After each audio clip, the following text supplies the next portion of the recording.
Il s'appelle Arieh Chetboun, il est spécialiste de la chirurgie de la main, chirurgien bien sûr, orthopédiste. Il est avec nous pour nous raconter son parcours d'Alia et surtout pour envoyer un message aux médecins de France qui sont peut-être en stand-by. Bonjour Arieh Chetboun, merci d'être venu. Bonjour, merci de me recevoir. Voilà, parce que j'imagine que du temps, vous n'en avez pas beaucoup.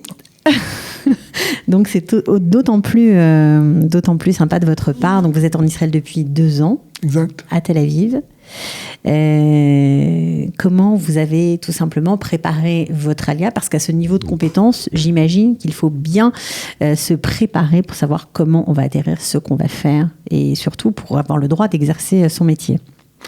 Exact. Alors j'ai fait une longue préparation avec plusieurs voyages professionnels pendant presque 2 ans et demi. Avant de faire l'Alia, j'ai pris mon temps. J'ai pris mon temps. Et en fait, je crois que c'est pas un luxe. Parce que ce temps était nécessaire. J'ai préparé un dossier le plus complet possible. Alors ça veut dire quoi le plus complet possible? Parce qu'en général, les médecins français, avec leur titre, leur diplôme, quelques lettres de recommandation, pour eux c'est terminé, ça suffit. Sur le papier, oui. Dans les faits concrets, non, pas du tout. Parce que la médecine israélienne est très inspirée de la médecine américaine. Et ce qui se passe en France, ça les intéresse pas beaucoup. Ils ne connaissent pas, il y a une méconnaissance de ce qui se passe en France? Non, ils connaissent, ils savent très bien que la médecine est bonne en France. Mais la gestion des documents, la gestion des diplômes, c'est pas présenté du tout de la même manière qu'aux États-Unis. Et le système médical, de formation médicale en Israël est complètement inspiré. Donc c'est pas les mêmes circuits. Donc on est obligé, quand bien même qu'on nous demande un diplôme traduit avec vaguement un parcours, il faut étoffer son dossier, il faut l'expliquer au maximum, il faut apporter beaucoup d'éléments qui expliquent votre compétence, notre compétence, la hauteur de notre expérience, la hauteur de notre vécu médical. Et il faut constituer un vrai dossier. Il faut que le dossier soit convaincant. C'est comme quand on fait une demande de crédit à la banque. Il faut mettre le maximum. Il faut présenter le dossier qui soit vraiment agréable à lire pour le banquier, qu'il ait envie de vous suivre. Et c'est exactement la même chose lorsqu'on arrive ici en Israël, de présenter un dossier de 3 pages, un diplôme de médecine générale, un diplôme de spécialité et un CV, ça va pas suffire et on risque de se mettre en porte-à-faux parce que le dossier on va nous dire votre dossier est mis sur le côté pour un complément de documents. Donc autant le faire tout de suite. Et donc on reste sur un circuit parallèle. Donc autant apporter un dossier complet, un dossier bien complet. Il faisait combien de pages le vôtre? Il était, je sais pas très bien. Enfin, c'était un dossier, c'était une bonne liasse de documents. Une bonne liasse de documents et ce que je veux expliquer, c'est que en France, on n'est pas du tout habitué à ça. On arrive, moi, quand je suis arrivé travailler dans des cliniques ou dans des hôpitaux, je démarrais mon document et puis le reste des procédures administratives, on verra une fois que tu as démarré. Ça, c'est à l'opposé le plus complet d'Israël. En Israël, il faut que tout soit parfaitement tiré à 4 épingles pour qu'on puisse démarrer le travail. Donc, on est dans une mentalité à l'américaine. Beaucoup plus stricte et rigide, beaucoup plus, je n'ai pas envie de dire sérieuse, mais bon, bref. Et donc, faut savoir monter ce dossier-là. Vous connaissez pas la manière dont nous sommes formés en France. À moi de vous montrer le dossier de mon parcours, ce que j'ai fait, combien j'ai appris, avec qui j'ai appris, combien je me suis associé à des colloques médicaux, à des associations de médecins spécialisés, etc. C'est important de leur montrer tout ça. C'est important d'aller chercher un petit peu tout ce qu'on a fait et de le montrer et de le mettre sur papier, de le traduire. C'est important d'apporter un dossier qui est consistant.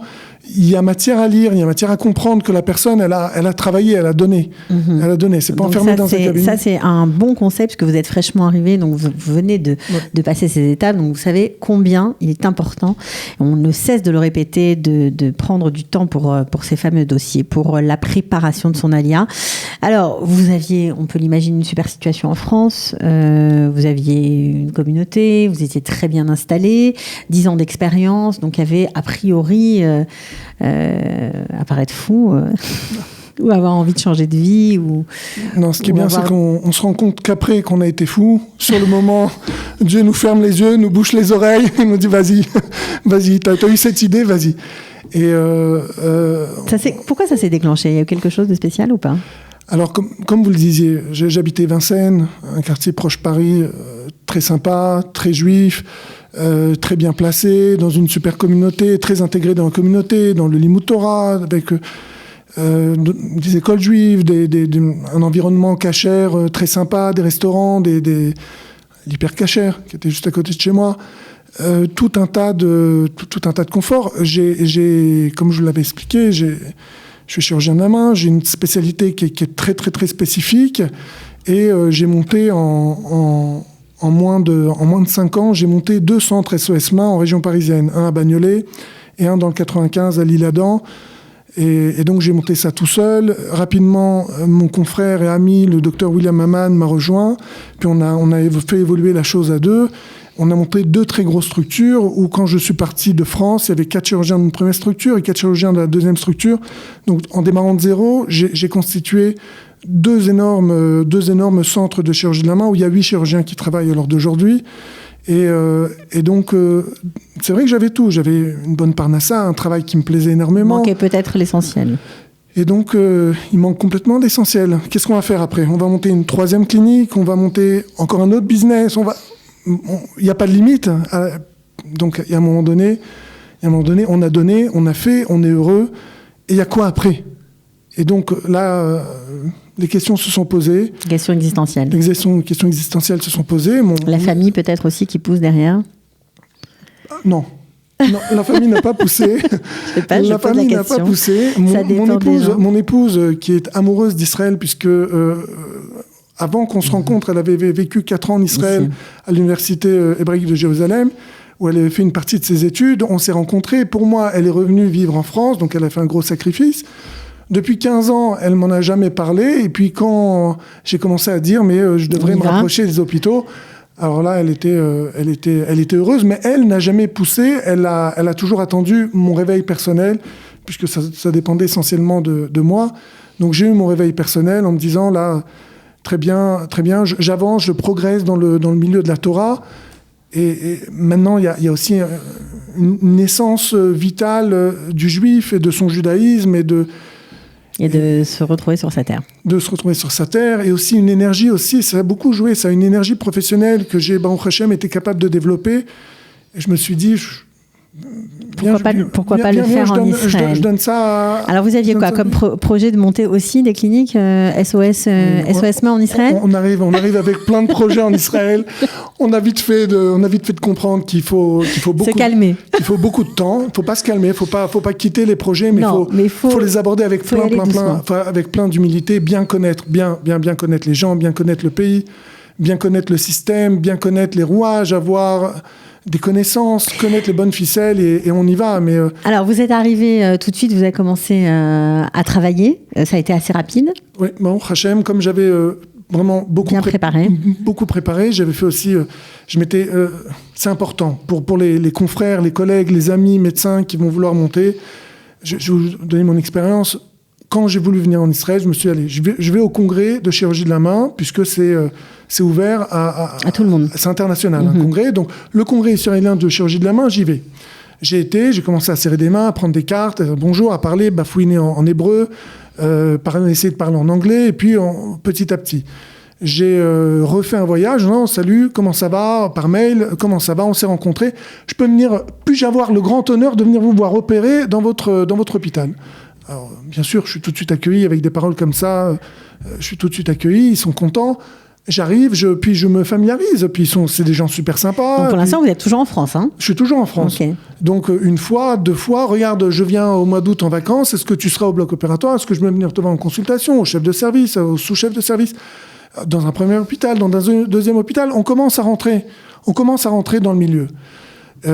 Parallèlement, on constitue le dossier, parce qu'en plus, en rentrant dans le milieu, on comprend un petit peu ce qu'ils attendent, on comprend les mentalités. Donc, on commence petit à petit à s'infiltrer, et toujours, et ça va revenir toute l'interview, et pendant toutes ces 10 premières années d'Alia, beaucoup d'humilité dans le dibour, dans la manière de parler, beaucoup d'humilité.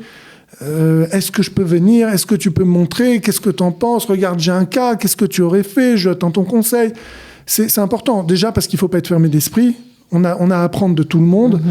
Et puis d'autre part, c'est bien de montrer... il ne faut pas arriver en conquérant. Il faut montrer patte blanche. On n'est pas chez nous. On a beau être juif, on n'est pas chez nous. Je suis français, je suis d'origine française, de racines françaises.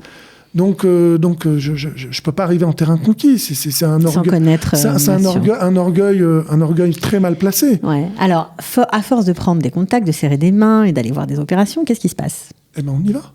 On y va, on se lance. Il y a un moment donné... Il y a quelqu'un qui vous ouvre la porte, qui vous propose un poste? Non. Un stage? Un stage, oui. Mais alors, comment on le dit, le stage? Bonjour. Je sais que vous êtes une super équipe pleine et vous n'avez plus besoin de personne. Mais moi, j'aurais besoin d'un stage chez vous et je veux le faire chez vous parce que vous êtes les meilleurs. C'est comme ça que ça marche. Voilà. Après, ils ont voulu me garder. Et il me manque de bol. J'ai démarré à Tel HaShomer 1 mois après être arrivé en Israël. Donc, j'avais préparé mon stage. Je leur avais dit, voilà, j'arrive fin juin. Laisse-moi 1 mois d'installation. Début août, je démarre chez vous.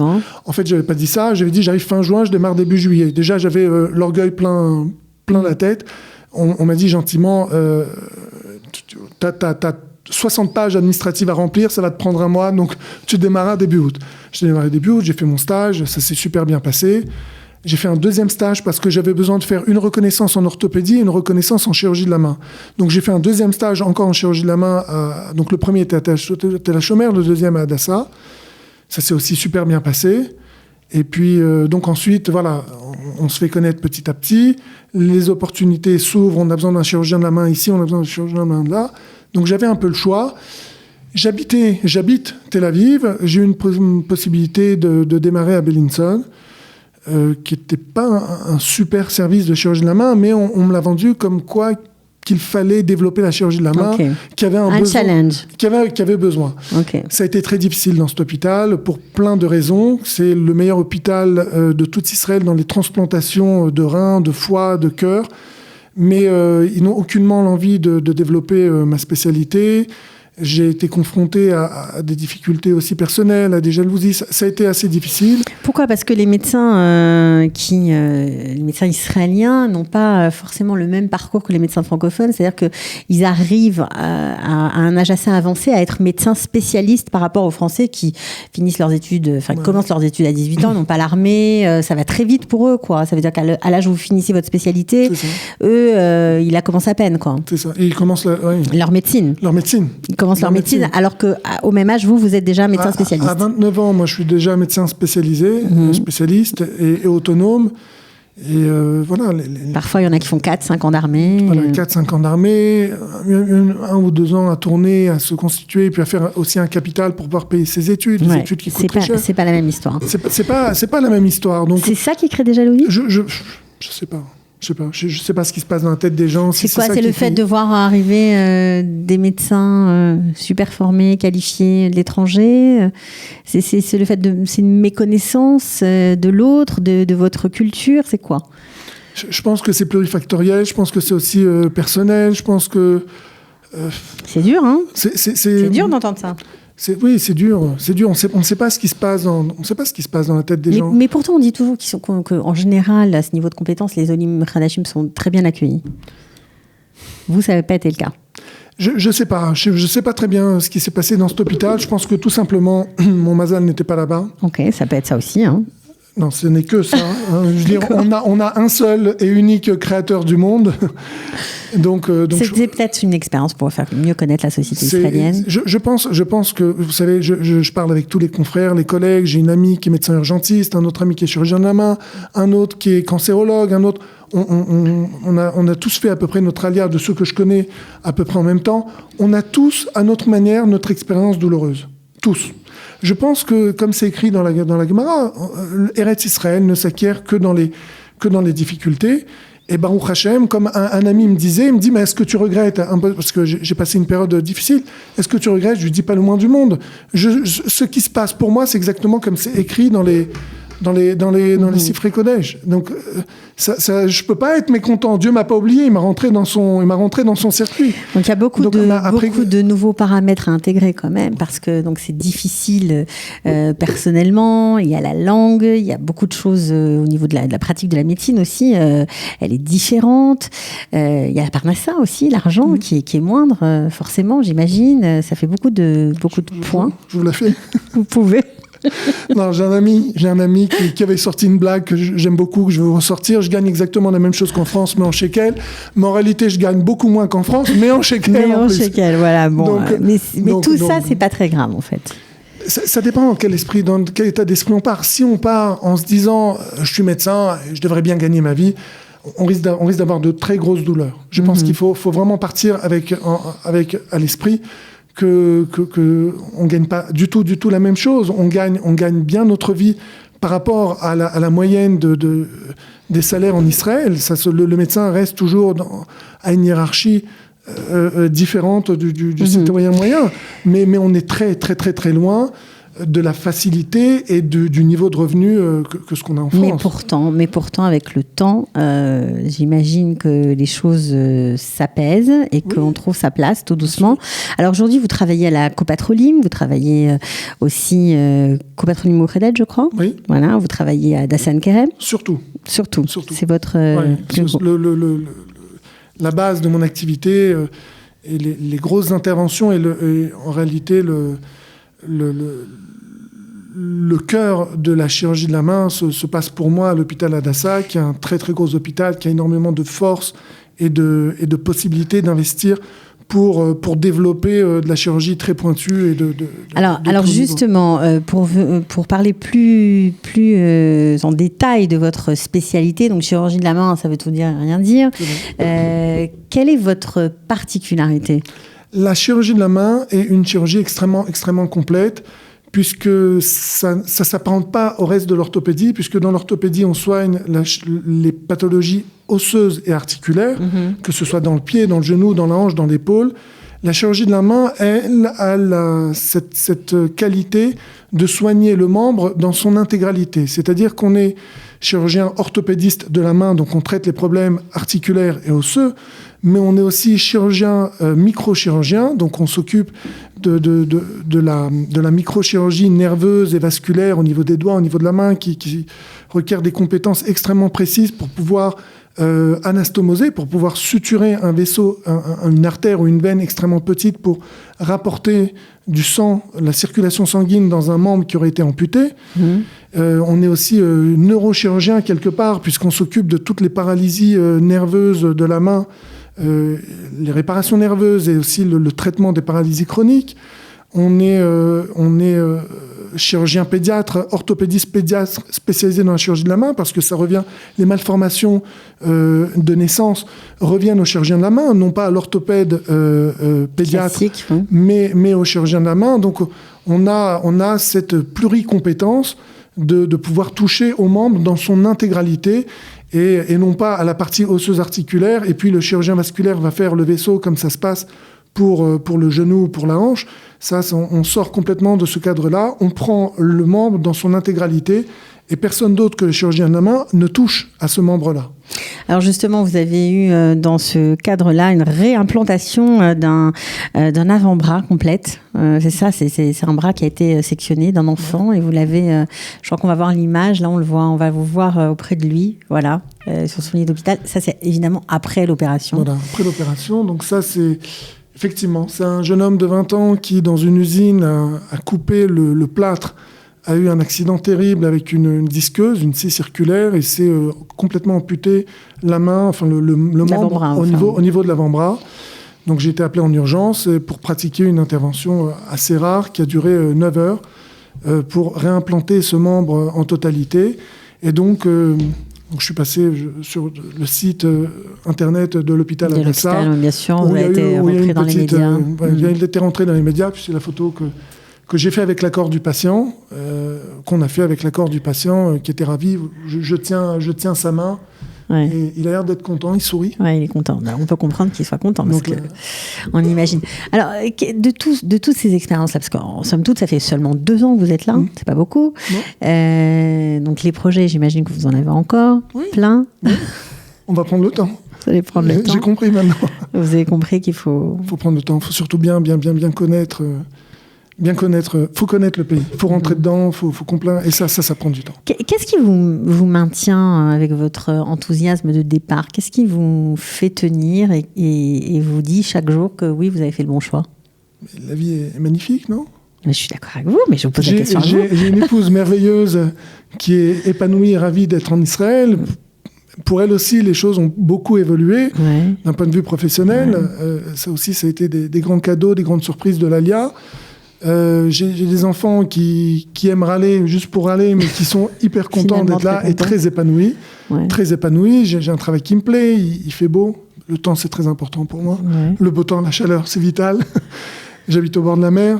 Et puis surtout, le plus important, c'est que chaque jour, ne serait-ce que ma présence, ma respiration sur la terre d'Eretz Israël a son importance.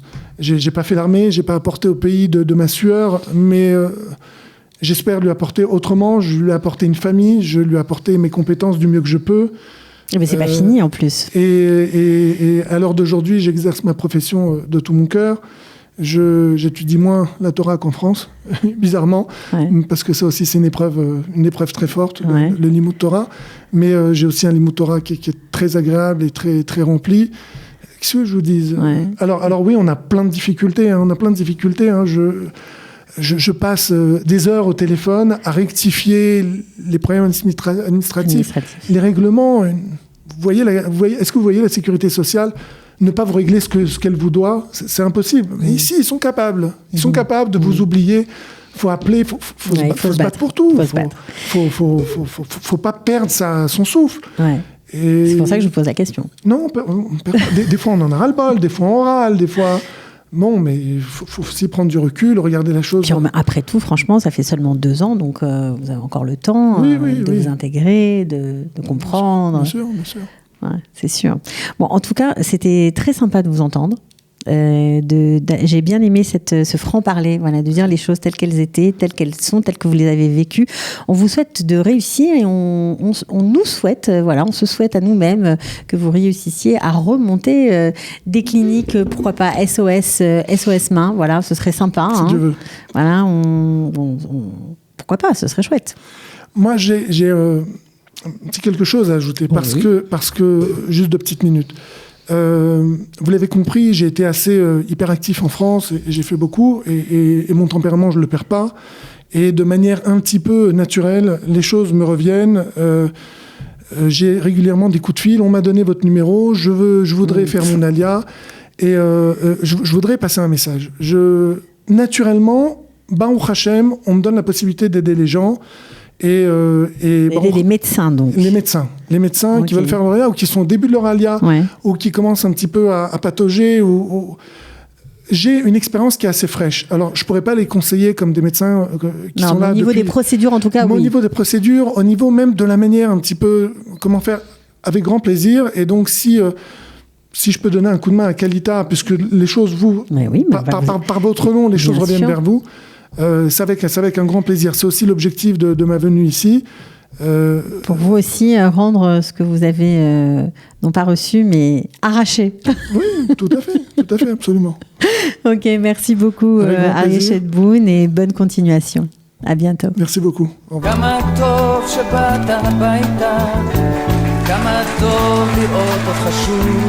Ils ont relevé le défi de l'Alia. Studio Kalita vous raconte leur histoire. Alia Story, c'est vous, c'est nous.